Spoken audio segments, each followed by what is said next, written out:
But going back to, I go with Dr. Beatty. Dr. Beatty, I read his article on the state of leadership, the numbers of leadership in golf, and I thought my first impression of that was it was one of the most scholarly works that I had seen done on golf, because I read a lot of opinion pieces, and some of it is based on fact, but most of it is based on how people feel, and let's say never let facts stand in the way of a good story. You see a lot of that out there now. But this was the most fact-based, just scholarly work that I'd seen in a long time, and it was so compelling to people because it was so well researched and so meticulously done. And I hadn't met him until last year when we did the League Golf Together conference in Charleston with NGCOA about the very thing that he had addressed in his article, which is increasing the numbers in the C-suites and on the boards within golf. That's a particular thing that we wanted to address. But I continue to be impressed by both the passion and the scholarly efforts that you make to try to make improvements in this game. It's not only your mind, it's your heart that's in the right place. So it's a pleasure to be here with you. And like I say, enough about me, more about you. We've all seen you floating around, cruising around during this event for the last 4 or 5 days. As an organizer of the second one of these, how's it going?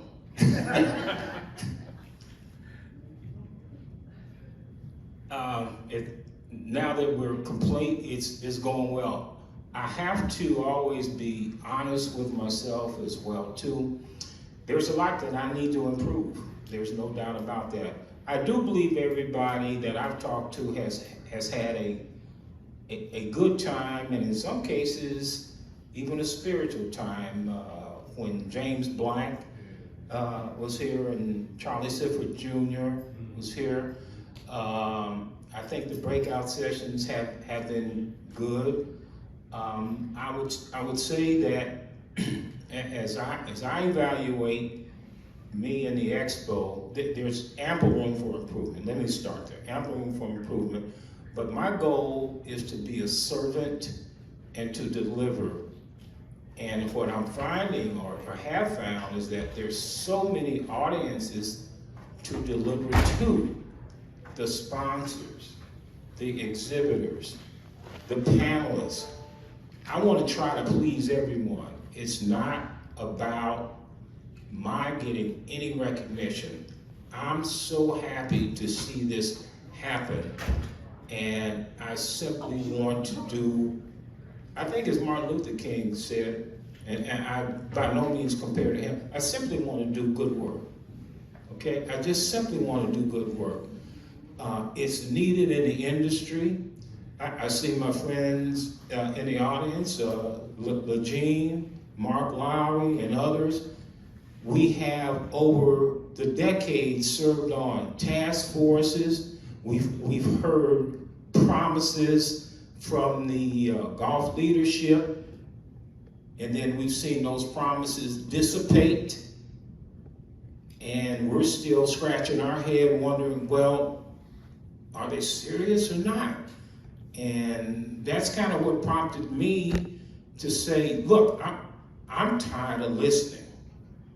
And I can't follow anymore. I'm going to do what I can, when I can, while I can.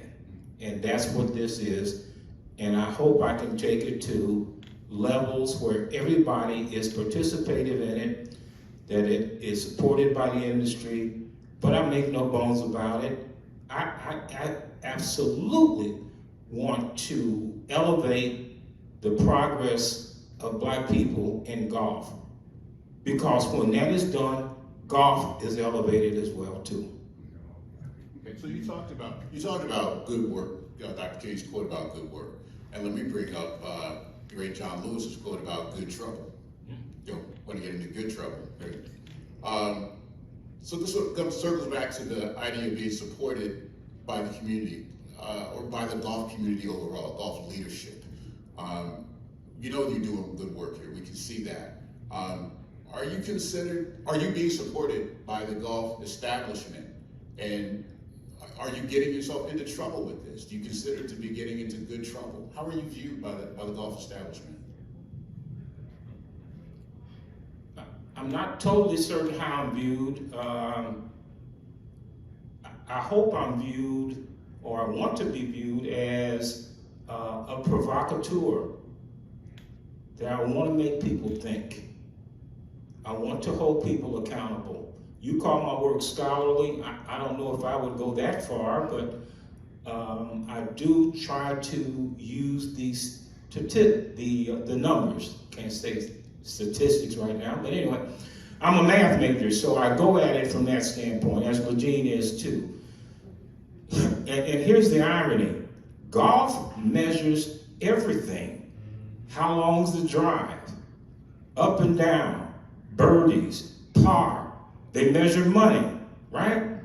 Up until this year with LIV and what have you, you know, golf is just that. If you're not in I think top 125, you got to go back to school. You got to go to some stage of Q school to get your card to go back in. So with all of the measurements that golf has used for itself, and I just mentioned a few of them, money is just one of them. With all the measurements it used for itself, it only made sense to me that, well, you know what? I know how to cipher 2. I know how to add, subtract, and divide. So let me take a look at this thing, this great $84 billion industry that, according to my statistics, is closer to $100 billion. Let me take a look at this a little closer, because that's a lot of money. Where are we really? Where are we really? I get pissed off when I look at the fact that Legine Gould needs, X amount of dollars, and, I've seen we passed each other at the gates in Des Moines during the Solheim Cup, when she was out hustling up money.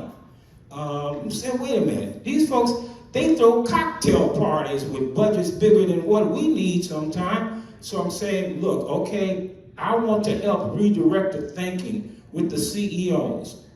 There's no question about it. I'm not out to attack them. I learned through the 60s that attack doesn't work. But I do want to enjoin, I do want to assist, and I want to help change the thinking, and I've done that. We had the CEO of Golf Pride hang out with us the other night. We almost got him in the line dance. But nonetheless, we had the CEO of Golf Pride. So now we're talking about, as a result of that, and making him feel comfortable, the whole bit. And not that was my goal, to make him feel comfortable. Sometimes my goal is to make you feel uncomfortable. Then we'll get to the business part of it. Now we're talking about, well, maybe we'll have the expo in Pinehurst as a result of him being here. Dave Pillsbury, we saw what he could do through Club Core. Stroke of a pen can change people's lives. Now here's the other part.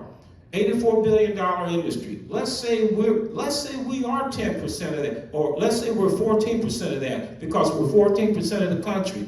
All right? Let's call it $100 billion. So that's $14 billion. How many folks does that employ? If we are 14% of this golf industry, how many folks can we employ now? All the young brothers, all of the brothers and sisters that are incarcerated in prison, who's going to hire them? We can, because we know society hadn't done it, but other brothers and sisters coming out. These statistics have shown black folks tend to hire other black folks at a rate greater than what white folks do. And I'm not saying it to offend anybody. I just do study the stats. But if we're at $14 billion, 14% of the golf industry, folks, we begin to solve a whole hell of a lot of social and financial problems right now. So that's why I have a sense of urgency about doing this. Can I do it better? Absolutely. And I'm going to continue to learn, but I'm not going to stop.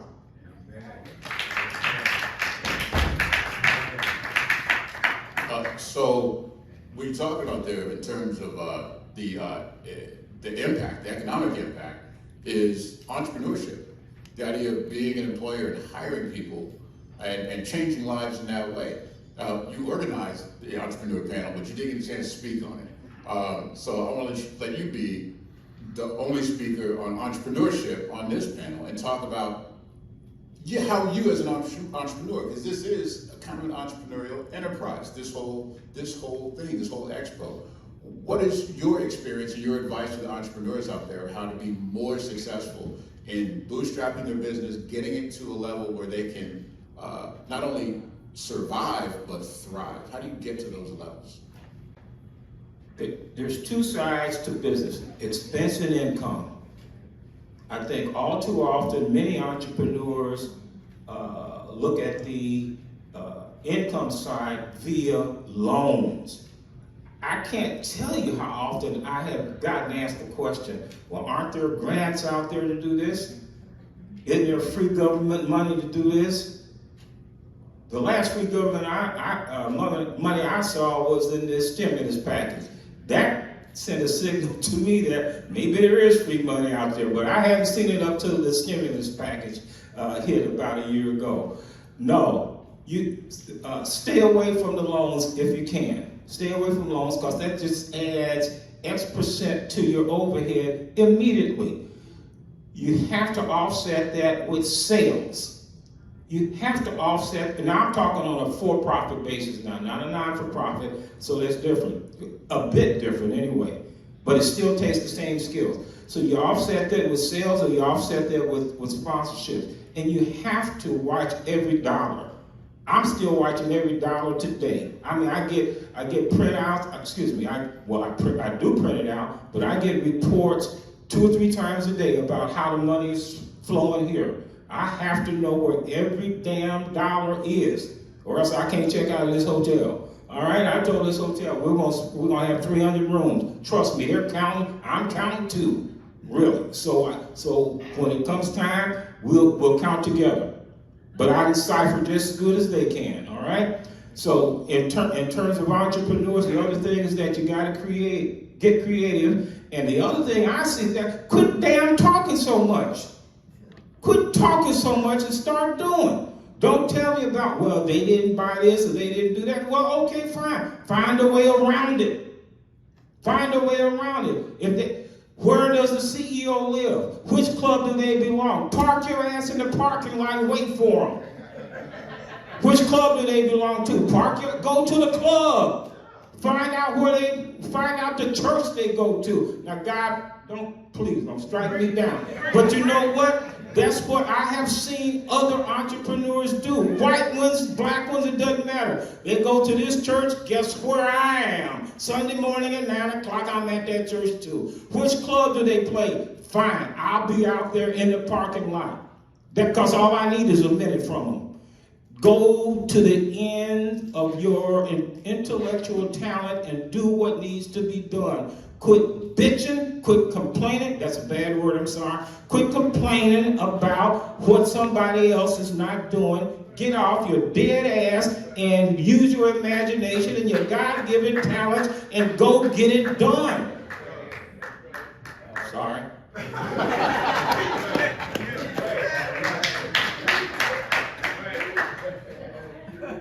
Just a little bit of clapping, come on.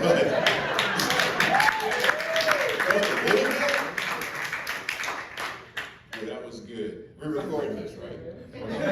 I hope you're editing it too. Yeah. So I have had some friends who are members of other minority groups, Latino, prominent among them, who said, "This is great event, love the idea. Can we be involved? Why can't we be involved in this?" What are your thoughts about opening this event to other minorities who are looking for this type of instruction, inspiration, advancement, etc.? Hell yeah, they can be involved. They can also have their own. I don't own this. I don't own this space. You know, there is an Asian American group out there, that's fine. Hispanic group, Latino group, they can emulate this as well too. See, I'm a believer that the pie does not shrink, it gets bigger. It gets bigger with the more folks that are involved in it. If the Latino group wanted to have their own, I would be right there supporting them. If they want to be a part of this, we can expand it as well too. There is no reason. All they have to do is call me. But I don't grant the permission. That's totally up to them if they want to do this. And I encourage it as well too. The similarity I would give is this. Many years ago when I worked for AT&T, and I know Eugene worked there too, we started a Black Employees Network. The senior management got scared as hell the first time they heard it. Okay? Now this was diversity before diversity. And all it was to talk about how to essentially become better employees, move up the management ranks and what have you. Well, over time, many other groups started similar groups. And it took a while for senior management to embrace that and found out it really helps everybody. Rising tide floats all boats. So we're not exclusive. I've always said it's open to everyone, and I really mean that. But I would be the first to help them, Michael, start it or become a part of this as well, too. I do want to go back to another point. When I said drive, get off your ass, do what you got to do. My wife and I drove down to Lawrence to meet with the Golf Course Superintendents of America. They didn't know me from Adam. Maybe one or two did. They opened their doors, right, Shalia? And during COVID, we drove down. I went and visited with them. My wife went downtown Lawrence to shop. So I really didn't want to take a lot of time visiting while she was shopping. But anyway, they opened their doors. I approached Red Evans and Bob Ranquist, who's retiring, about this. They gave me their support. I explained to them what we were doing. You have to approach it, I believe, from a business standpoint. And they became a supporter. So I believe in trying to give everybody a reason why. And it's not just to check off a box. It's for the business of golf. Yes, we want to grow the game. And look what has happened in this past year. GCSAA has started an advisory council. You know, board approved, started an advisory council 2 years ago that I'm proud to serve on. They have started internships that I don't think heretofore they had thought about. And it's not because they're bad, it's simply because they hadn't thought about it. So now we are pricking the consciousness of these organizations to say, here's what else you can do, here's how else you can do it, and here is whom else you can help, and we're going to help you do it. And that's what's happening, whether it's NGCOA, Golf Course Owners Association of America. I remember the first time I talked to Jay about it. He jumped on board. And I said, Jay, you got to remember, man, black folks got money too. We can buy courses, 16,000 courses, and we own 10. Jay, that's not enough. Now, you don't have to have the answer to it, but we do have to discuss that. We do have to discuss that. So I'm not afraid of any topic. I'm not afraid of any organization or any CEO. I'm going to talk about it. I'm not there to hurt. I'm there to help. I'm there to help them, but I'm damn certain there to help African Americans. There is a National Golf Day that happens every year. I'm not sure about your participation in that. I've been there for almost every one. And what that is meant to do, that whole thing was started when golf had recognized it had an image problem. I think it was a congressman who said, in talking about Katrina relief, that they weren't going to give relief to businesses like brothels, liquor stores, gun stores, and golf courses. And right? It's like, how did we get in that folder? They realized they had a problem, so they started a annual lobbying effort to improve the image of golf and also to establish the economic impact of golf within legislators. So I noticed as I look at the agenda that one thing that I don't see represented so far is sort of that advocacy to government. Are you working on that outside of this event? And sort of what has been your response as you go with to talk to governments about this and get their support, not just with money, but in changing laws about lending, about property, about ownership, all of these things? The National Golf Day is generally held in May, and please, anybody correct me if I'm wrong. It had been under the auspices of the World Golf Foundation, working very closely with the Golf Course Superintendents of America, and coordinated. And, of course, a PR lobbying firm out of DC, correct? Okay, and that's fine. And I've been to two, I think 3 now. When Steve Mona, who's the past president of the World Golf Foundation, headed that up. Of course, we got briefings from the lobbying group, and that's fine. Okay. I had a question. Listen, and yes, you have to go talk with the people in charge that make the laws. I think that's awfully smart. That's how you protect your interests. Why? Because you cannot assume that they know. You have to take the story to them. And I think they have recruited several hundred people that end up showing up that day. What is it, Shaleah? 300-400 people that show up that day? For multiple days. They blend in a community project. They on a scheduled basis, meet with all of the representatives as well. I think it's beautifully done, well articulated, and what have you. I simply had one question as we received our briefing. I say, okay, you're meeting with these legislators, those legislators. Anybody meeting with the National Black Caucus? Got silent. Why not? They're in the legislature. Why haven't you told them about what golf is or could be doing for employment for black people? We did have a meeting with the Black Caucus, with Jim Clyburn from South Carolina. How many other people were in that room, Craig? We had about, eight legislators?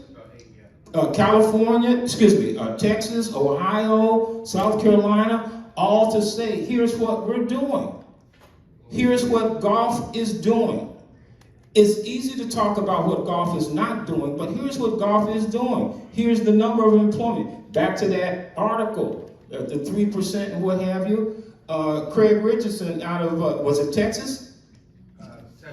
Cedric. He wanted to know, listen, how do you become a scorekeeper, a rules maker, what have you? Say, listen, we can create internships, we can create studies, we can create many things on this. But the fact of the matter is, however long there had been the National Golf Day, why didn't somebody ask the question, we should be meeting with the Black Caucus? Simple. Very simple. But I think it was effective. So we continue wanting to do that for sure.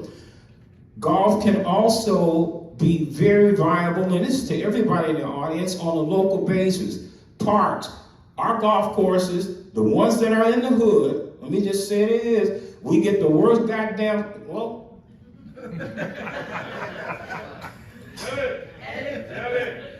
we get the worst golf carts. You know, I go to a country club and everything's battery operated. I can go forward, backwards. I ain't even got to think about it. I'm going to the other golf course, man, I got to move clutches and shit. I can't even get out the damn box. You know, so we need to, hey, mayor, head of Parks and Recreation, no. We want the same stuff you putting out there. This is no different than Brown versus Board of Education. We can't have no hand-me-down damn books. I don't want to hand-me-down cards. All right, now I'm going to stop. Only in the interest of time. I'm going to ask my last question and open it up to your questions. What do you see as your biggest challenge going forward with this? Not only next year, but just in the years to come. What do you see as your biggest challenge? I've got to rise to a level of proficiency similar to what Legine Gould is and continues to do. She's my standard. Renee Fluker, how they do what they do with as little resources as they have, is beyond me. I got to get better. I look at them, I look at Craig Kirby, I look at these folks running these organizations and say, Jim Beatty, if you want to serve these people, you got to get better. I have to get better. I have to bring in more resources. Essentially, with the exception of Charlene Williams, who's right here, she's been by my side, it's just the two of us. Now, we have a volunteer team, don't get me wrong, that is there for marketing and support. But the administrative task, I have totally underestimated. It's well past what I can do and what Charlene can do. There needs to be probably 6 to 10 of us year-round just on that kind of stuff. So I've got to get better, and we will get better. I've got to ask for more resources, more feedback, but know that our fundamental effort is to simply serve. That's all we want to do is serve. We want to elevate the game, and in the process, we want to elevate black people in the game. We've got to do a better job getting the message out. We did have 400 commercials running the spectrum market, but I didn't get the response that I wanted to get. So what? I can cry about it, but no, I've got to go back and figure out a way to do more. We ran 100 commercials just for the career fair. We had 47 people sign up for it. So I would say with this particular one, I tried to, and I'm going to say it's me because the staff's tended to follow me, that I tried to do way too much consecutively at this time. But I'm not apologizing for that because it has to be done. It has to be done. And so if somebody is not satisfied with it, step your ass up and help me. There you go.